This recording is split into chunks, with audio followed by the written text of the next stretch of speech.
It's the questions that we can answer that teach us the most. They teach us how to think. If you give a man an answer, all he gains is a little fact, but give him a question and he'll look for his own answers. This is a quote from a novel by Patrick Rothfuss, A Wise Man's Fear, where Kavoth, the main character, tells his classmate Martin this statement, this sort of arcane knowledge that he's learned. And then he has this dawning realization that this professor or master, Elodin, that has been frustrating him, that's what he's been doing.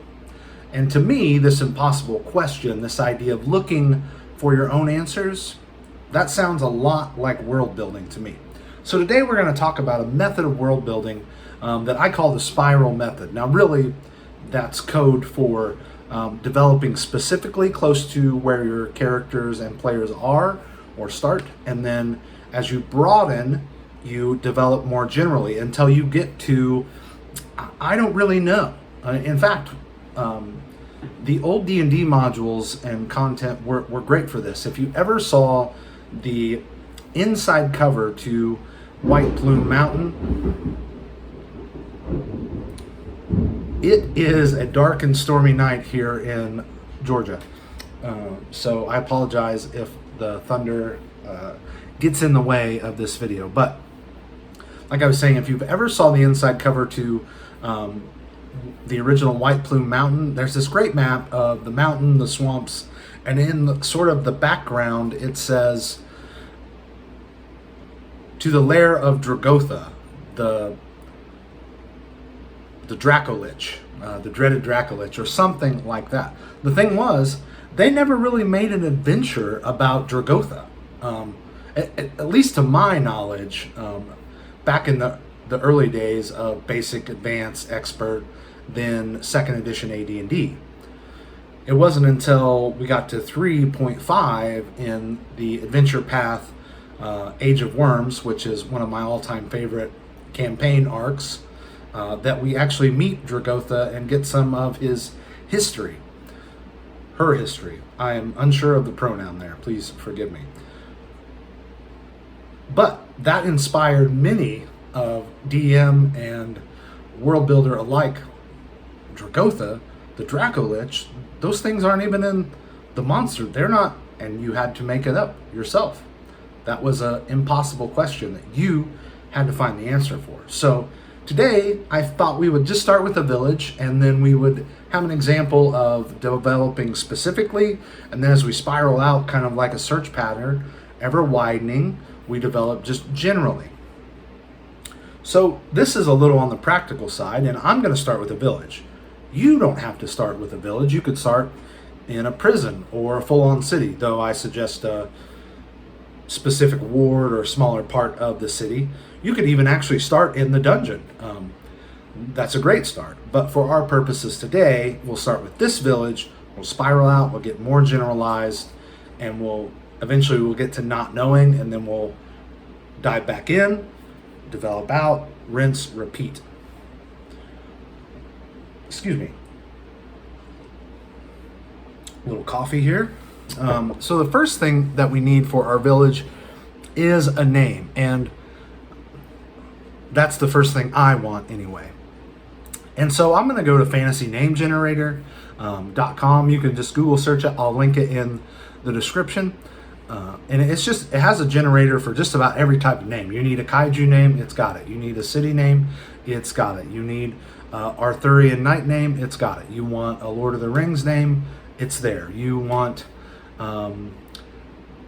super-powered anime attack, they have a generator for that as well as a slew of names based on real-world things. It's a great resource. I highly recommend that you check it out and that you support it on Patreon if you can. So I'm just going to go here and I'm going to generate 3 names. Well, I've already went there. I'm not going there right now. And I picked 3 names. These are the ones that stood out to me. Briar Glen, Fool's Hope, and 3 streams. Now I'm going to go with 3 streams. I feel like it's an evocative name, but it also feels small town, and it has enough of a realistic bone that it doesn't really break immersion. So it's not too fantasy like Snow Elf Town, or too realistic like Chicago or Maryville or something like that, or Otisburg. If you know, you know. So the next step after we have this town, Three Streams, is to ask, why is it there? Now, usually towns crop up for a certain reason, but we need a reason for adventure, right? We need a reason that brings the town together, that we might find player characters there. So usually a community would pop up around a resource like a river, or maybe a place of commerce like a mine, or a trade route, crossroads, something like that. The Three Streams in the name, I think, are probably a little facetious. They're a little sarcastic.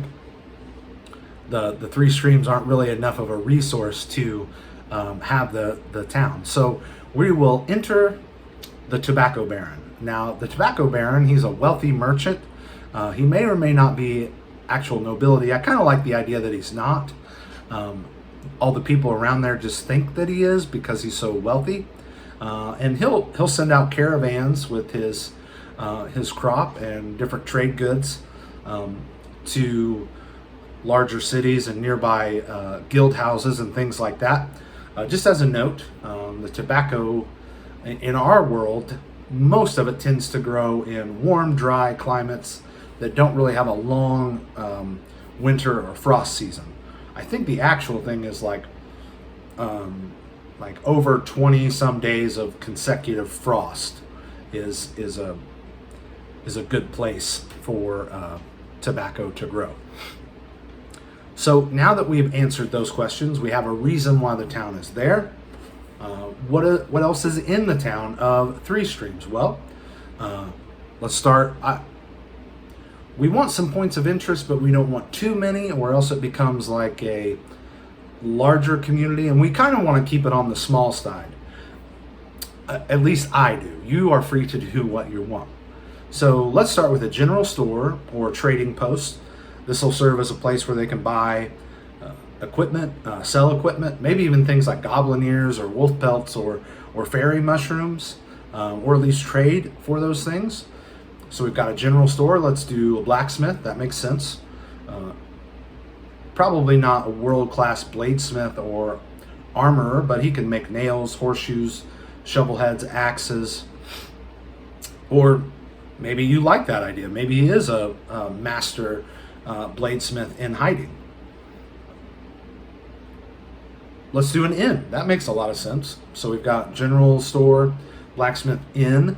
Legend says when the Pilgrims founded Plymouth Rock, the first pilgrim settlement in the New World, the first thing they built was a public house or a pub or a tavern or inn. This makes sense. The caravanners, they want probably a real bed and a hot meal and cold ale and a bath maybe. So that fits. So we've got general store, blacksmith, inn. Also, according to the same legend, when we founded Plymouth Rock, the second thing we built was a church. So let's have a shrine or a church. Faith's an important part of life for a lot of people, and this makes sense. You could do a universal type shrine, or you could do specific deity. Maybe it's kind of an agricultural society, agrarian, so a fertility type deity makes sense there. And then we need one more, so let's do something. How about like a wizen or a wise person, like a seer or fortune teller, or maybe a witch, or someone that dabbles in potion making, an apothecary. That's the word I was looking for. And so they might live on the outskirts of the village, or maybe just outside. They might have bits of knowledge that other people don't possess. Maybe some things about monsters, or maybe they pretend they know more than they do, but it seems that they have bits of knowledge beyond a mere mortal kin. Or again, likes to pretend that they do. So we know a little bit more about three streams, so let's spiral out a little bit. The players will inevitably ask what lies beyond the village, where they came from, so on and so forth. So let's just pick the cardinal directions and we'll go from there. Now, if you saw the last video and you have made a map or the reference map, which I talked about last video, this could be easy. Now, if you haven't done that or haven't seen it, don't think that you need to go do it or you can't do them together. That is, either or is perfectly acceptable. We're just going to ask the question, what lies to the fill in the blank direction? And just write a couple things for each. Just think of a couple things that might fit and a sentence or two about it. Try to stay semi-opaque. Remember, we want questions as well as answers. So to the north of Three Streams lies the Darkwood, a dangerous place in the daytime, deadly when night falls.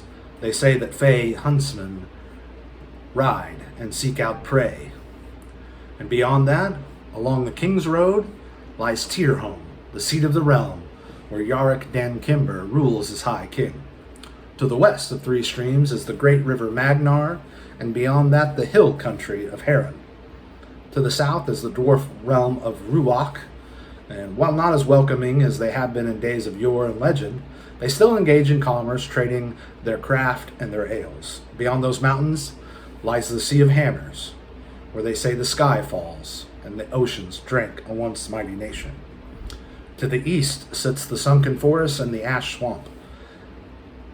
It once held the realm of Inwire. In that place also lies the withered mountain, which you can see on a clear day from even here. That sounds like a great campaign start. There's lots of interesting detail that would pique my interest as an adventurer. What is this wizard mountain? Maybe I'm a dwarf and I want to go to the realm seat of Ruach. Maybe I'm seeking a knighthood or a court position as a wizard, so I want to go to the capital. I want to go to the seat of the realm in Tyrholm. Possibilities are endless. This sounds like a great start.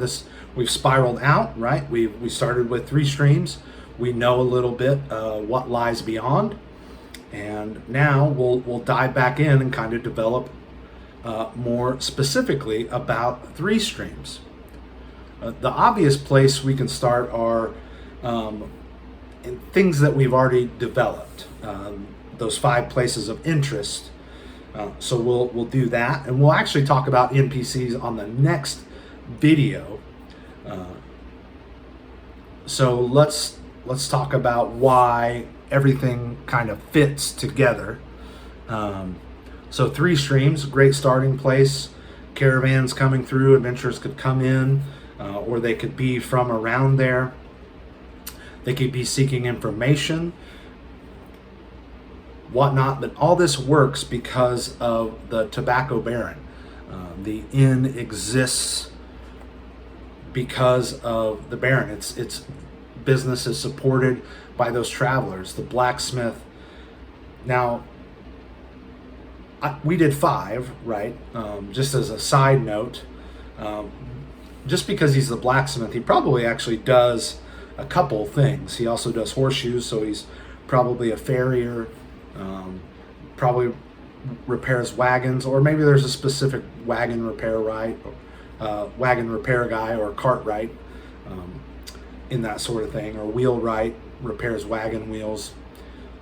But the blacksmith, he probably feeds off of, or she probably feeds off the business from the traffic making, and then in the not busy season makes axe heads, arrowheads, that sort of thing. The shrine provides answers with questions for faith and people in crisis and people that want to know why.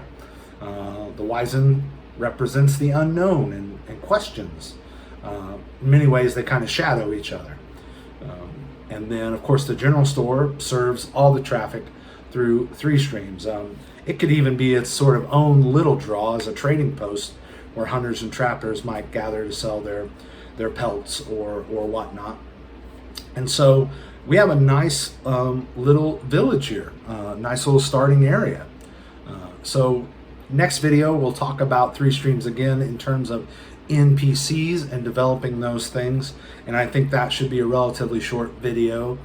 And then after that, I think we should probably just make a short adventure to start in. So stick around, stay tuned. I hope you guys are enjoying everything. Please let me know in the comments if I can do anything to improve.